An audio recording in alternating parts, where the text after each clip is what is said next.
পাবনা সদর ও সুজানগরের পদ্মার চরসহ অধিকাংশ নিচু জমি থেকে সরে গেছে বর্ষার পানি। জমিতে আসতে শুরু করেছে জো। আর মাত্র 2 থেকে 3 সপ্তাহের মধ্যেই মুড়িকাটা পেঁয়াজ আবাদের মৌসুম শুরু হবে। ইতিমধ্যে জমি লিজ নেয়া, বীজ সংগ্রহ ও অন্যান্য প্রস্তুতি নিচ্ছেন এসব অঞ্চলের কৃষকরা। কিন্তু আবাদের শুরুতেই যেটির প্রয়োজন সবচেয়ে বেশি, সেই সার নিয়ে চরম বিপাকে পড়তে হচ্ছে কৃষকদের।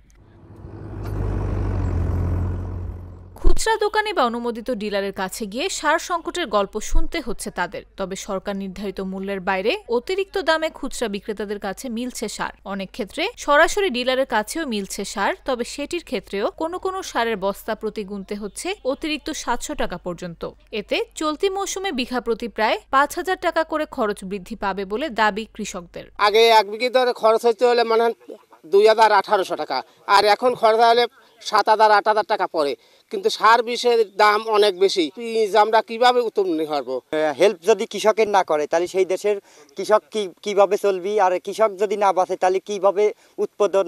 বাংলাদেশে বিদেশ থেকে ডবল টাকায় দিয়ে কিনে নিয়ে আসতেছে, আমাদের দেশে মানে কৃষকের কোনো হেল্প নাই। সরকার এইদের কোনো প্রতিক্রিয়া দেখাচ্ছে না, কোনো হেল্প নাই, কোনো কিচ্ছু নাই। বিআরডিসি সার কিনে 800 অবস্থা, সেই আর সার এখন আছে 1400 অবস্থা। এই আমাদের যদি কৃষক বাঁচে রাখি উড়া বাঁচে, তাহলে আমরা যদি না বাঁচি উড়া বাঁচি কি করি?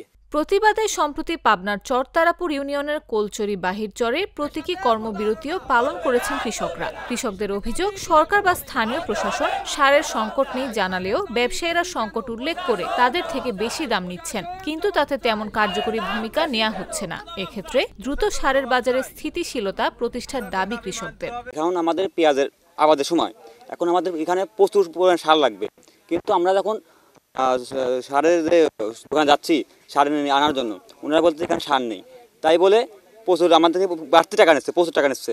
তারপরে হচ্ছে আমরা তখন সরকার বলতে আমরা সার আছে, সার দিচ্ছে আমরা, কিন্তু এখন আমরা সেটা পাচ্ছি না। যখন বাজারে ডিলারের ওখানে সার কিনতে যাই, তখন তারা বলে যে বাজারে সারের সাপ্লাই নাই, সার এখন বাজারে নাই, আপনারা আমাদের এখানে পাবেন না। পেলেও অনেক দেখা যায় এমন একটা দাম বলে যে দামে সার কেনা আমাদের পক্ষে সম্ভব না। কিন্তু আমরা যখন খুচরা দোকানে যাই, সেখানে বেশি দামে ঠিকই অ্যাভেলেবেল সার বিক্রি করছে, সেখানে সমস্যা নেই। এখন এই সমস্যাটা কারা? সরকারকেই দেখতে হবে বা প্রশাসনকে এই বিষয়ে উদ্যোগ নিতে হবে। কেন ডিলার থেকে সরাসরি কৃষক সার পাবে না? এই বিষয়ে পাবনা কৃষি সম্প্রসারণ অধিদপ্তরের উপপরিচালক বলছেন, অতিরিক্ত দাম নেওয়ার কোনো তথ্য তাদের জানা নেই। তবে যদি কেউ বেশি দাম রাখে তবে তাদের শাস্তির আওতায় আনা হবে। পাবনা জেলায় সরবরাহ এবং মজুদে কোনো ঘাটতি নেই। আমাদের মাঠ মনিটরিং কঠোরভাবে মনিটরিং করা হচ্ছে। আমরা এ বিষয়ে জিরো টলারেন্স।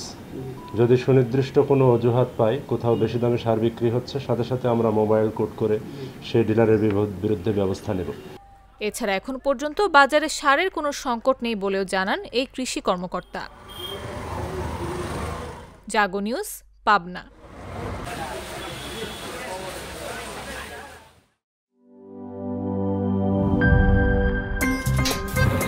আমার একটা স্মার্ট সিদ্ধান্তে 25% গ্যাসের খরচ কমেছে। ভাবছেন কিভাবে? সাধারণ গ্যাস স্টোভ বদলে আমি এনেছি আরএফএল গ্যাস স্টোভ। এর সাইন্টিফিক নজল ও ব্রাস বার্নার ক্যাপ সমানভাবে তাপ ছড়িয়ে রান্না করে দ্রুত, তাই গ্যাসও বাঁচায় 25%, টাকাও বাঁচে 25%। আরএফএল গ্যাস স্টোভ নিরাপদ ও গ্যাস সাশ্রয়ী।